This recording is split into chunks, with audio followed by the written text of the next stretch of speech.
أعوذ بالله من الشيطان الرجيم.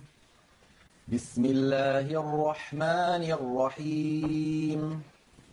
والعاديات ضبحا فالموريات قدحا فالمغيرات صبحا فأثرن به نقعا فوسطن به جمعا إن الإنسان لربه لكنود وإنه على ذلك لشهيد وإنه لحب الخير لشديد أفلا يعلم إذا بعثر ما في القبور وحصل ما في الصدور إن ربهم بهم يومئذ لخبير.